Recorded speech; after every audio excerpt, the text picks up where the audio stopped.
Pričat ćemo o jednom Raši koji je, kako pričaju, uvek bio tempirana bomba i o jednoj Miljani. Ona je odlučila da se uda, ni manje ni više, nego za čoveka koji je skoro 60 godina stariji od nje. Šta radi Raša? Stavlja telefon na suvozačevo sedište, daje gas do daske, čuje se brujanje motora, jeziva priča, jeziva muzika, peva i on stihove te pesme i ide ka izabranom cilju.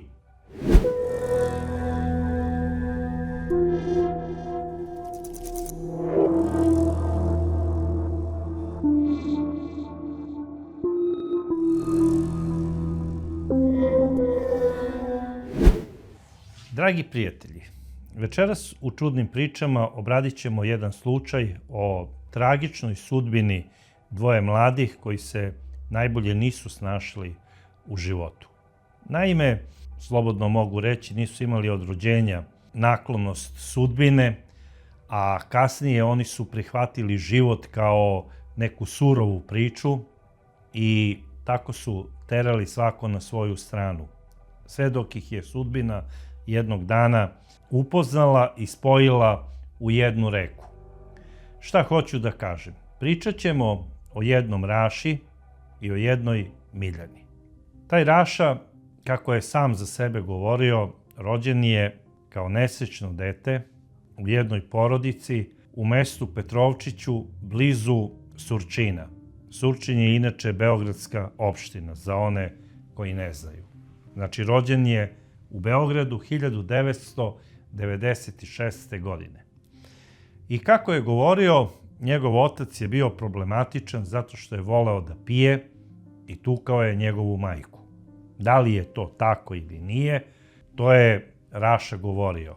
Kasnije ta priča je uticala na njega, pa je i on smatrao kasnije kroz život da treba da bude nasilan prema svojoj ženi i da bude prava muškarčina kao i njegov otac, da pije alkohol, da se tuče po kafanama i tome slično. Sada, neki njegovi rođaci kažu da Raša to izmišlja, da njegov otac nije bio uopšte siledžija, da se nije tukao po kafanama, za razliku od Raše, koji je, kako pričaju, uvek bio tempirana bomba. Nije završio ni osnovnu školu. Radio je doduše neke poslove kasnije kao nadničar, ali nije se dugo zadržavao u tim poslovima, jer je kraduckao nešto uvek na sitno, napravio bi neki propust na poslu, bio bi jednom priveden u policiju, drugi put, treći put i tako sve redom. U početku, naravno, kao maloletno lice, policija mu je to i tolerisala, kasnije, kad je odrastao, svašta se nešto dešavalo i Raša je živeo tim nekim svojim životom, kako bih rekao, seoskim, barapskim životom, koji je provodio najviše u tom svom naselju, neki kažu to je selo, to je u stvari jedno predgrađe Surčina i zove se Petrovčić. Tu je po kafanama sa društvom ispijao gajbe i gajbe piva, tukao bi se, a onda bi otišao negde usput, maznuo neki motor da se odveze kući i tome slično. Bavio se i prevarama. Kada bi od nekoga koga zna pozajmio novac, nikad ne bi vraćao, to bi se desilo jednom, drugi put, treći put i onda svi su počeli da ga izbegavaju. Tako je Raša živeo svoj život i dogurao je do svoje 26. godine. A kad je imao 25-26. mu je bila, otišao je kod jedne komšinice da popije piće. I tamo je sreo jednu mladu udovicu. Zapravo, ta mlada udovica, ona je bila nevenčana supruga jednog starijeg čoveka koji je u tom periodu preminuo i bio je iz Petrovčića. Taj stariji čovek imao je negde 80 godina kada je preminuo, a kada se po ko zna koji put oženio se u 78. godini sa jednom devojkom koja se zvala Miljana. Miljana je imala 18 godina i rođena je 2000. godine u jednom selu u okolini Novog Sada. Rođena je kao jedno od 6 dece u svojoj porodici. Njen otac, koji je bio glava porodice, bio je alkoholičar. Maltretirao je svoju suprugu, odnosno Miljaninu majku. Deca su to sve gledala i bila su jako nesrećna. A u jednom od tih svojih maltretiranja on je i ubio svoju ženu. Tako da je on završio u zatvoru, a deca su bila rasuta po mnogim domovima širom Srbije. Tako da je i Miljana došla u jedan beogradski dom, završila je i osnovnu školu, a kasnije je završila i srednju prehrambenu školu. Kada je završila srednju prehrambenu školu, umesto da nađe posao i da počne da radi kao pekarka, jer završila je upravo taj smer za rad u pekari, ona je odlučila da se uda, ni manje ni više, nego za čoveka koji je skoro 60 godina stariji od nje. Svi će reći, jao, pa to je nešto čudno, to je nešto strašno. To jeste i čudno, to jeste i strašno. Međutim, za Miljanu to nije bilo ništa ni čudno, ni strašno, jer i ona dok je bila štićenica tog doma, imala je ona razne avanture i neke policijske akcije je doživljavala kao štićenica doma i bila je privođena u raznoraznim tim racijama, jer je navodno imala flertove, pa i neke navodne veze sa mnogo starijim osobama od sebe. I to interesantno, Miljana se bila specijalizovala za lica koja su imala neki problem, odnosno veći stepen invaliditeta. I dok je bila u tom domu, ona je bila privedena od strane policije za maloletnike i to sa jednim gospodinom koji je bio invalid. Taj čovek je bio u kolicima. I tu je izbila jedna afera, zato što je taj čovek važio za uglednog gospodina i imao je neke probleme u životu. Ostao je prvo bez jedne noge, kasnije i bez druge. Bio je u kolicima. Kako je Miljana došla u kontakt sa ovim čovekom, to je samo ona znala. Bitno je da je ona i još neke devojčice iz doma hvatale su te neke ljude i kada bi saznale da su ti ljudi sami, još ako su invalidi, onda se one ponude da mogu da im budu pri ruci, da im donesu te ovo, te ono iz prodavnice, kako bi se tim ljudima približile i kako bi od njih mogle da imaju neku finansijsku korist. Jedna od njih je bila i Miljana, ona je često znala tom jadniku čoveku da sedne u krilo, a druga od ovih devojčica, ona bi to slikala. I šta se dešava? Kasnije, kada klepe ovog mučenika, a urade ga na foru tako što mu stave, recimo, ili lekove za spavanje ili nešto dok mu kuvaju kafu, uspavaju ga, a onda ga detaljno opelješe. Pregledaju, znači, kompletni stan, pronađu mu štek sa lovom i kasnije mu zaprete.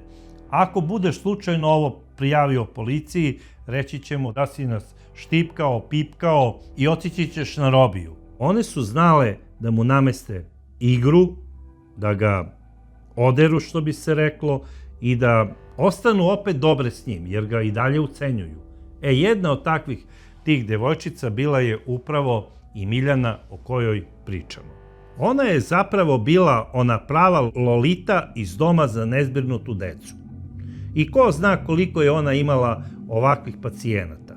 A inače, te devojčice za takvo ponašanje i edukaciju o svemu tome primile su od starijih devojčica koje su bile par generacija pre njih u tom domu, tako da kasnije kada one stasaju i postanu najstarije u domu, one vaspitavaju druge devojčice kako da se ponašaju. I da sada skratim priču oko ove male Lolite Miljane. Miljana je odlučila da ne treba da radi u pekari, nego da se uda. I ajde sada da se udala normalno, to je okej, ali udala se za mnogo starijeg čoveka i još po nekim pričama koji je i bio u nekoj kumovskoj vezi sa njenim pokojnim dedom. Krvno srodstvo nisu bili, ali u kumovskoj vezi navodno jesu.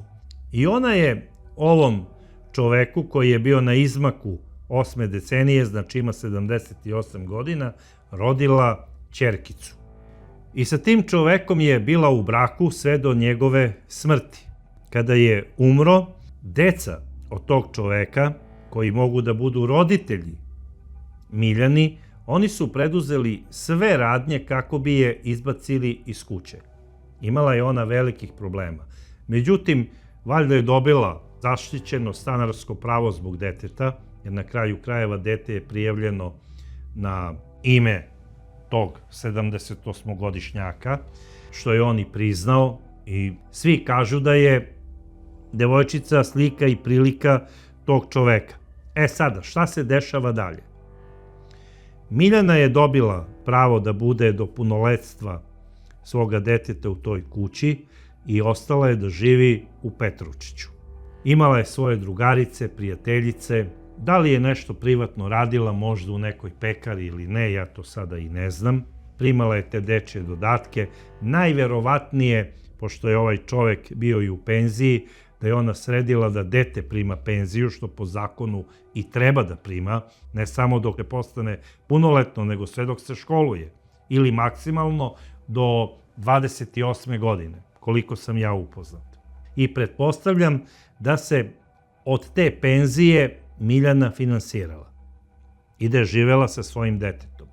2022. godine ona je otišla kod jedne svoje prijateljice da popije kafu i tamo upoznaje Rašu.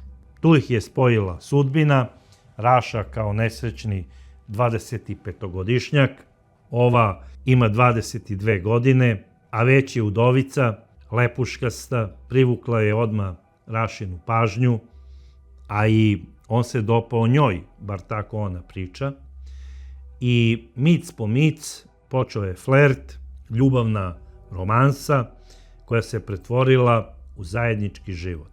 I te 2022. godine ona počinje vanbračnu zajednicu sa Rašom. Od samog početka bilo je problema. Bila je to turbulentna veza u kojoj je neretko Miljana dobijala dobre batine. Raša bi onako pijan došao iz kafane, premlatio bi Miljanu, ona bi bunila se, tukla bi se i ona s njim, ko je tu izvlačio deblji kraj, to samo zna sada Miljana, ali na kraju krajeva ljubav može da se opiše ovako ili onako, možda su ovo dvoje mladih upravo tako i doživljavali svoju ljubav i ljubavnu vezu, da treba i da se potuku, što ja nikako ne opravdavam i smatram krajnjim ludilom. Međutim, u celom tom ludilu najverovatnije da su i jedan i drugi imali projekcije braka njihovih roditelja. I zato nikada nemojte dozvoliti da primenite nasilje nad svojim partnerom. Pogotovo nemojte da vaše svađe slušaju vaša deca, jer doživeće tu istu vašu priču kao nešto što je normalno. Jer ona usvajaju životne obrasce upravo od vas. I ako ste vi recimo žena koja trpi batine godinama, budite sigurni da će takva biti i vaša ćerka. Zato utuvite sebi u glavu. Stop nasilju nad ženama i svako nasilje prijavite uredno policiji. I stojite iza prijave.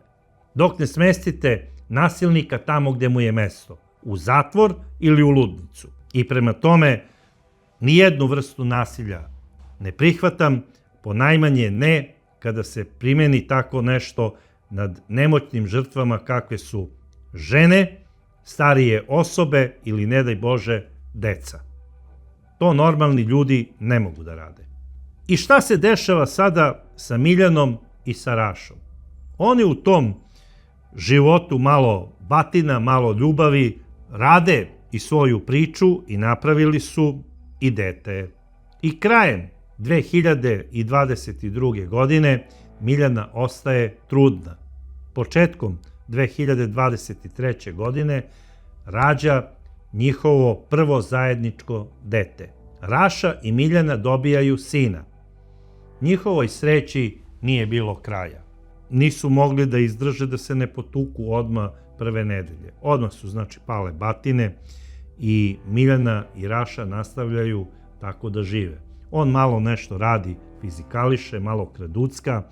Miljana, ona nema podrške ni od koga, niti od Rašine porodice, niti od porodice svoga bivšeg muža, jer sada oni na sve moguće načine govore, evo samo neka ode iz naše kuće, jer mi sve vreme pričamo da ona nikada nije ni volela našeg oca i ko zna šta mu je ona uradila i kakvu mu je kafu možda skuvala. Samo da bi nasledila penziju i njegovu kuću.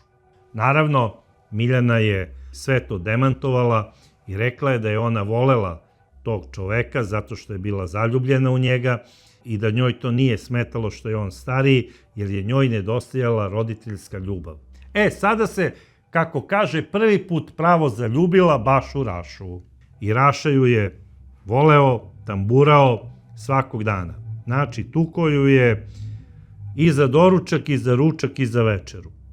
I to je ono što ne mogu da prihvatim kao nešto što je normalno. Pitam se uopšte da li je i ova Miljana bila u potpunosti normalna. Ali rođena u takvoj sredini, odrasla u surovoj sredini, bila je Lolita iz doma, ko zna tamo te starije devojčice kako se ponašaju sa ovim mlađim devojčicama dok ih ne uvedu u neke tajne života i svega nečega.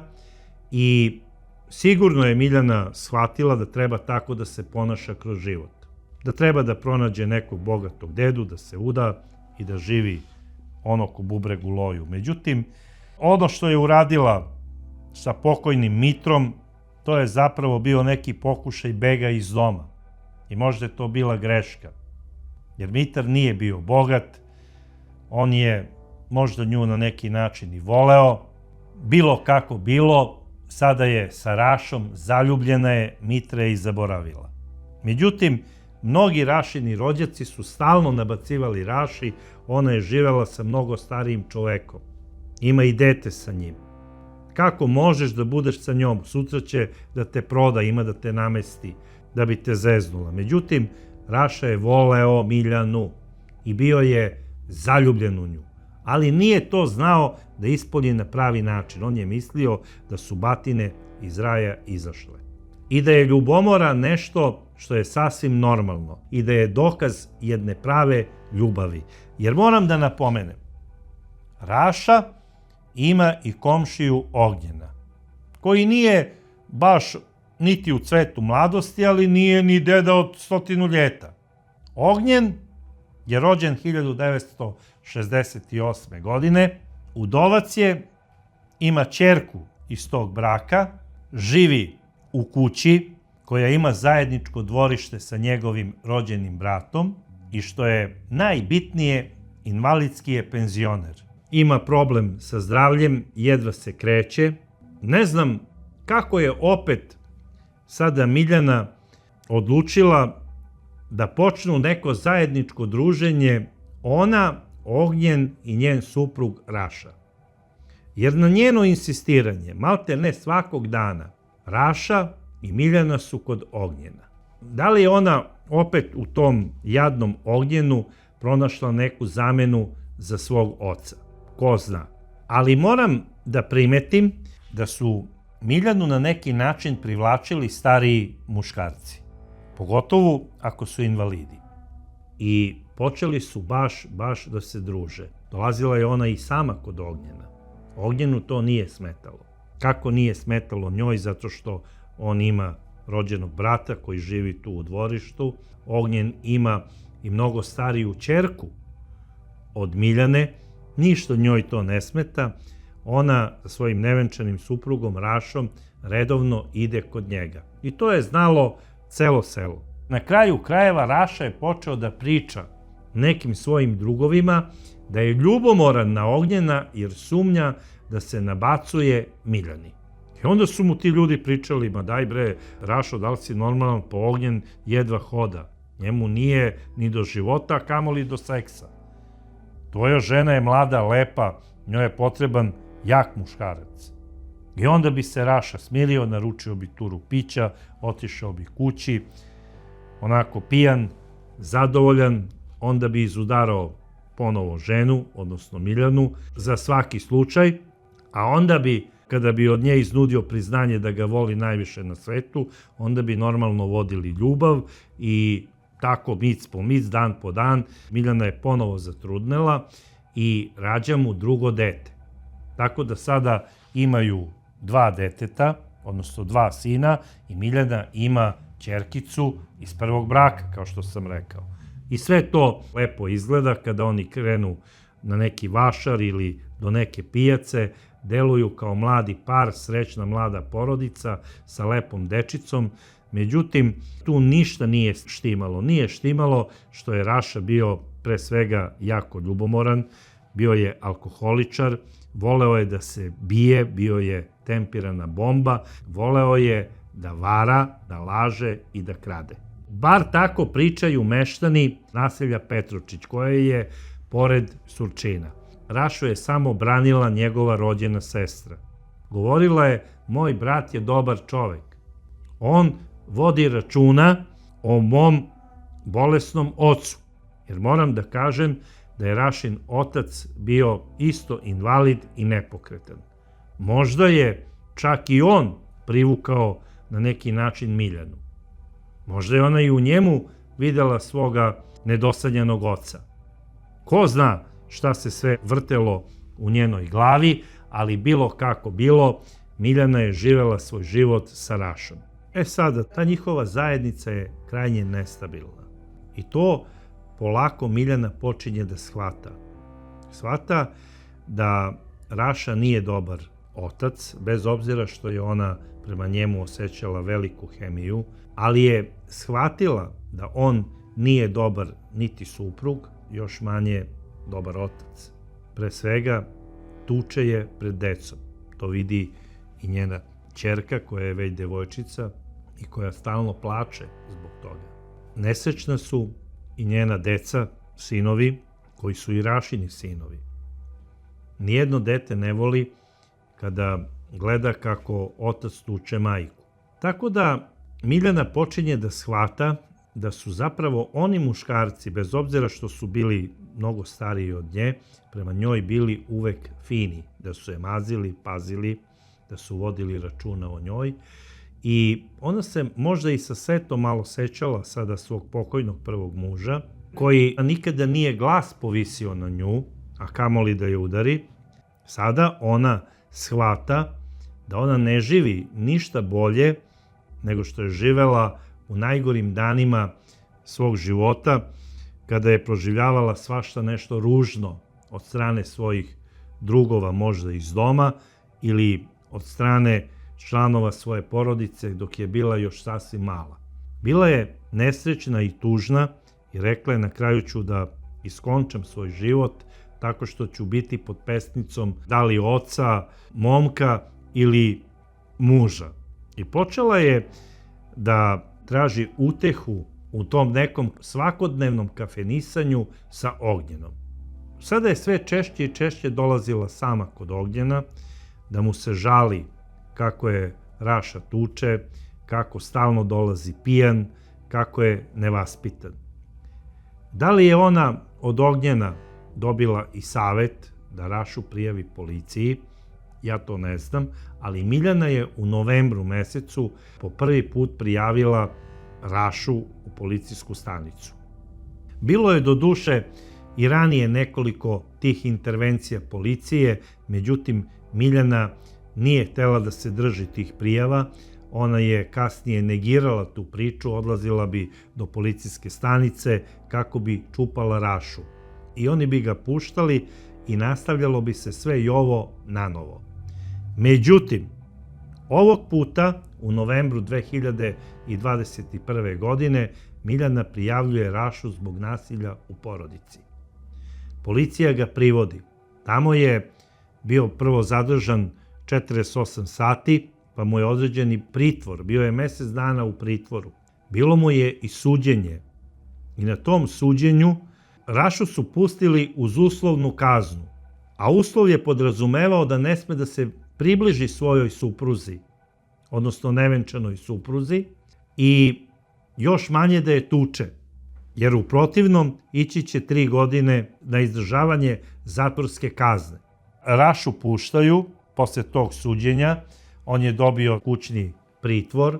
Taj kućni pritvor ne poštuje ni on, a ni Miljana. Miljana zato što mu dolazi sada u kuću, pravdajući to, pa imamo zajedničku decu, tako se pravdala komšiluku. Komšiluk je to prihvatio, pa to je njihova stvar, mi nećemo da se mešamo. Znači, ni Miljana ne poštuje odluku suda, a neretko zajedno ponovo idu kod Ognjena. I to druženje je tako trajalo u toku cele zime i na kraju šta se dešava? Oni od Ognjena i pozajmljuju neku sitnu lovu. Kad kažem sitnu lovu, nema sitne love i nema malih para, ali u pitanju je bilo 100 ili 200 eura. Pozajmili su te neke pare, koje naravno nikada nisu vratili, niti su imali nameru da vrate. Miljana, kad god ode kod Raše, ona priča kao bila sam juče kod Ognjena, pre nego što sam svratila kod tebe. Malte ne, kao da ga gasira, ja imam nešto sa Ognjenom. Nije imala ona tu nameru, nego da li nije znala kako da se ponaša i šta da priča sa svojim ljubomornim mužem, ili je htela na neki način da kod njega izazove što veću ljubomoru u smislu da je voli više, ja to sada i nisam siguran, ali je Raša počeo paranoično da mrzi Ognjena. I kada bi on otišao sa Miljanom tamo zajedno, kako kažu komšije, najverovatnije bi on mislio, mislim, kad tad ću da ti ja polupam nos, platit ćeš mi ti za ovo što se nabacuješ mojoj ženi, jer je 100% bio ubeđen da njegova supruga Miljana ima nešto sa Ognjenom. A komšije se kunu da je Ognjenu seks bio na zadnjem mestu na ovom svetu. Šta Miljana radi? Ona pravi neke naivne greške prema suprugu za koga je znala da je ljubomoran. Ona ode kod njega i kupi mu recimo boks cigara. Čovek koji ne radi, u kućnom pritvoru je, ima bolesnog oca invalida, od čije penzije živi, i Raša je bukvalno živeo od penzije svoga oca. Dođe njemu Miljana i donese boks cigara. A ovaj kaže, otkud tebi pare za boks cigareta? Nije Raša ni razmišljao, možda je bila penzija, pa je primila penziju na kontu deteta od bivšeg supruga. On to nije tako doživljavao, on je bio uporan, misleći da je Ognjen zapravo dao Miljani novac. Odakle ti lova, pa odakle ti lova. A Miljana bi rekla, pa zaradila sam. Sada tu bi nastao problem i bez obzira što je u kućnom pritvoru zbog nasilja u porodici, on je u svojoj kući, tako je i razmišljao. Kad sam ja u mojoj kući, ona je došla meni na noge, sad ću da je izgazim, jer me laže. Jel ti da Ognjen lovu? Pa nije mi dao Ognjen lovu, ja sam to zaradila. A kako si zaradila? Misleći na neke seksualne usluge i tome slično, konkretno na prostituciju naravno. Ona bi mu ispričala neku priču koja malte ne priča za decu, a u stvari je istinita priča. Na Facebooku konkretno postoje neke zatvorene grupe kolekcionara koje između sebe razmenjuju i prodaju gramofonske ploče. I Miljana je ušla upravo u tu grupu. I onda pošalje tamo nekome predlog, ajde pošalji ti meni te ploče koje imaš, ja ću tebi da prodam te ploče jer znam ljude koji slušaju rock and roll i upravo te ploče koje ti imaš i kasnije ću da ti, kada to prodam, da ti pošaljem novac. I mnogi se upecaju na tu foru. I sada šta ona radi? Ona prodaje te ploče, naravno nikada novac ne pošalje ovim ljudima. I mnogi su se upecali, mnogi nisu. Ali živi se od onih koji se upecaju. Miljana živi tu svoju rock and roll priču, ali nju nikako ne može da prihvati Raša kao istinitu. Kaže, daj bre ženo, da li si normalna, ko sada sluša rock and roll i ko sluša uopšte gramofonske ploče? Šta ti meni tu pričaš neke gluposti, ti sigurno tamo orgijaš sa Ognjenom. I onda bi ona njemu rekla, daj bre, kaže Rašo, da li si normalan? Pa ja tebi to nikada ne bi uradila da sa mnom ljudi ispiraju usta ovde po selu, da ceo Petročić priča kako te ja varam tamo sa Ognjenom, to ne bih uradila nikada, a na kraju krajeva ja imam ćerku. Ja i tebi ne bi nikada tako nešto priredila, jer te na kraju krajeva volim. Mi imamo 2 sina. I ja tebe obožavam. Bez obzira što si ti nekada nasilan prema meni, proći će taj uslov. Međutim, njemu se taj uslov stalno obnavljao u smislu kućnog pritvora na svakih 6 meseci. Zadnji put mu je od strane Višeg suda u Beogradu obnovljen u martu mesecu 2026. godine. Znači, Raša je bio u ozbiljnom problemu. Međutim, on taj kućni pritvor nije uopšte poštovao i on bi otišao i kod nje kući, išao bi zajedno s njom i do Ognjena i eto, tako je doživljavao Raša sud. Na kraju krajeva on nije poštovao nikakav autoritet, pa ni autoritet suda. Smatrao je to budalaštinu. I 1. aprila oni su kod Ognjena, tamo piju zajedno, druže se. Znači, komšije ih viđaju svakog dana. Imali su osjećaj da Ognjena opsedaju Raša i Miljana. 4. aprila videle su neke komšije da ih Ognjen nije primio u kuću. Nije im dozvolio da uđu. Izbacio ih je, rekao je, nemojte više da mi dolazite. I zaključao je vrata. Ognjen je živeo sa svojim rođenim bratom u zajedničkom dvorištu. Svako imao svoju kuću, ali je dvorište bilo zajedničko i pod kamerama je. Koliko je puta bila Miljana za naredna 3 dana, sama ili sa svojim suprugom Rašom kod Ognjena, to su zabeležile kamere. I policija je najverovatnije to i proverila. Bitno je da je došao 7. april. Bila je noć, negde oko 11 časova. Raša je otišao sam kod Ognjena. Ušao je unutra, pričali su da li mu je tražio neki novac na zajam ili ne, ja to ne znam. Bitno je da negde oko 1 čas i 45 minuta, u pitanju je već 8. april, Raša istrčava iz kuće, pa se vraća ponovo, ulazi u istu, pa izlazi i zaključava vrata. To su videli ljudi na kamerama koji su gledali kasnije kamere, a onda odlazi do Ognjenovog automobila koji je parkiran ispred kuće. Ulazi u isti, seda i velikom brzinom kreće u nepoznatom pravcu. Naime, on je celu tu priču prenosio u svom video zapisu javno na društvenim mrežama. Konkretno na Facebooku.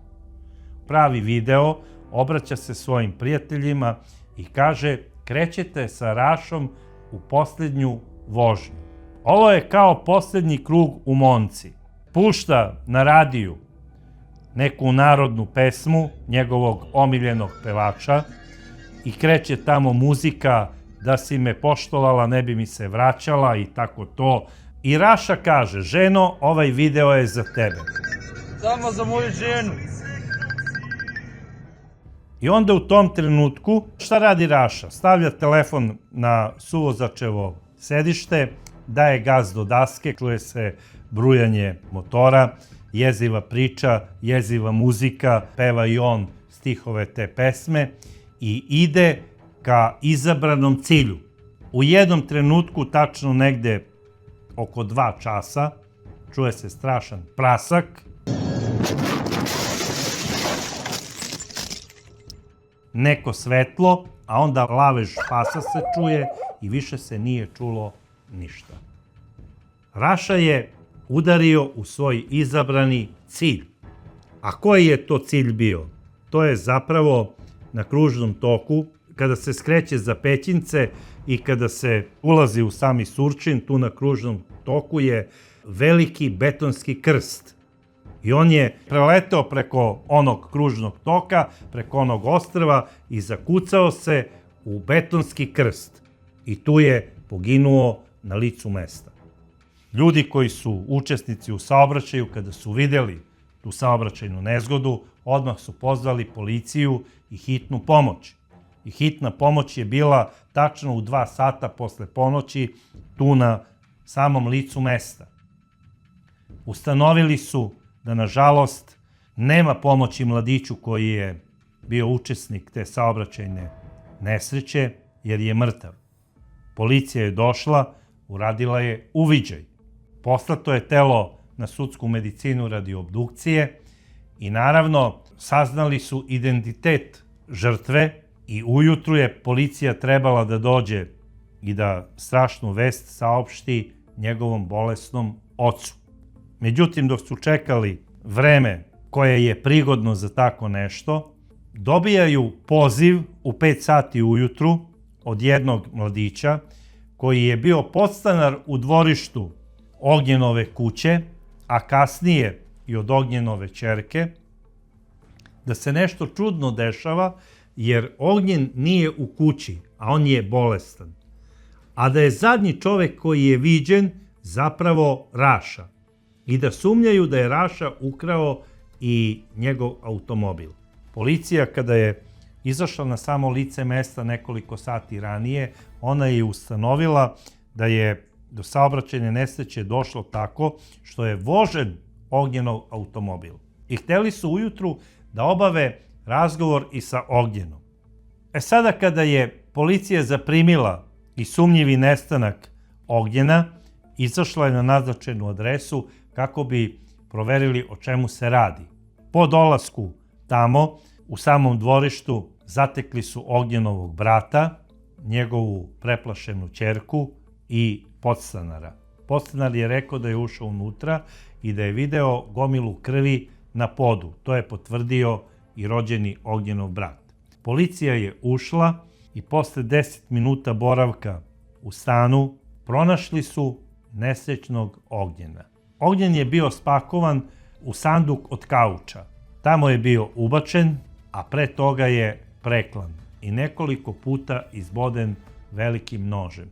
I taj veliki nož bio je u tom sanduku od kauča. Zašto je Raša spakovao nesrećnog Ognjena u sanduk od kauča, to je samo on znao. Takođe je policija primetila da je u stanu pokojnog Ognjena izvršena premetačina. To je ukazivalo policiji da je Raša najverovatnije izvršio ovaj zločin iz koristoljublja, odnosno sa namerom da pronađe neku veću količinu novca. Međutim, ja ne verujem da je to u pitanju.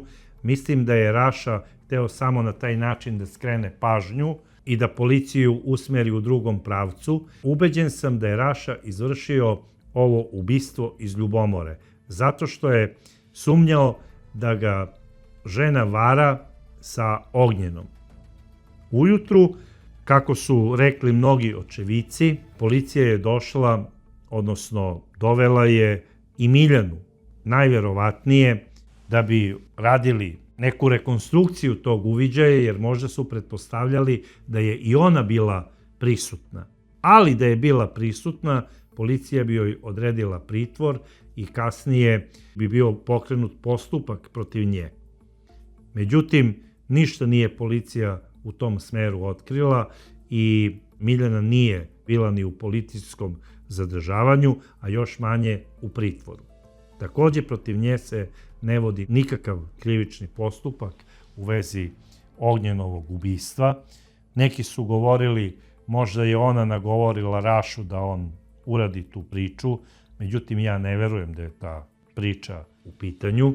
Mislim da je ona sa Ognjenom više bila u onu priču daj pozajmi mi ovoliko, pozajmi onoliko, jer ona je radila te sitne mangupske fore, nije išla na onu varijantu Rašo, ajmo da ubijemo Ognjena, on ima neki štek velike love i tome slično. Ja u tu priču ne verujem, a na kraju krajeva to nije poverovala ni policija, pa ni tužilaštvo koje je vodilo istragu. Ostala je kao zaključna priča da je Raša izvršio Ognjenovo ubistvo najverovatnije iz ljubomore, a posle toga je seo u auto i uradio je to što je uradio, odnosno oduzeo je sebi život tako što je izrežirao i sproveo u delo saobraćajnu nesreću, kako bi dokazao neku tobože ljubav svojoj nevenčanoj supruzi. I upravo ova priča nam govori to da je svaka ljubomora zapravo prvi znak ludila, odnosno poremećaja u mozgu, i da se svaka priča završava uglavnom tragično, nažalost. Zato nemojmo da budemo ljubomorni. Snimljeno je puno filmova na tu temu. I ako ste slučajno gledali film Treptači svemira, a ima ga na YouTube-u, tamo ćete vidjeti kako završavaju ti ljubomorni ljudi. Posle strašnog zločina završavaju obično na mestu koje je i predviđeno za njih, a to su bolnice zatvorenog tipa do izlečenja. I da ne biste završili u jednoj od takvih bolnica, dajmo se kontrolisati i živimo normalno život punim plućima. I kad smo već kod toga, skoro mi je jedan pratilac napisao: braco, nemoj da kao da ti nikada u životu nisi ošamario neku svoju devojku ili ljubavnicu. I naravno ja sam napisao da nikad u životu mi to nije ni palo na pamet, a kamoli da uradim tako nešto strašno, jer to rade samo muškarci poremećeni.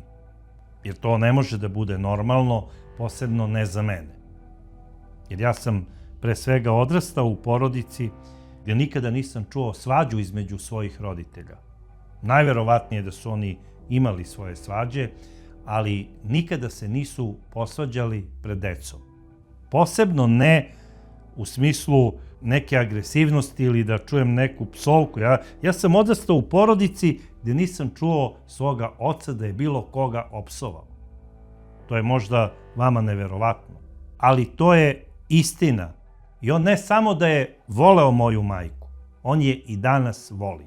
Kao prvog dana kad su se uzeli. Možda to deluje nenormalno, ali oni, eto, žive svoj život na taj način kako ga zamišljaju, da je zapravo, kako ga doživljavaju, da je zapravo normalan i ispravan.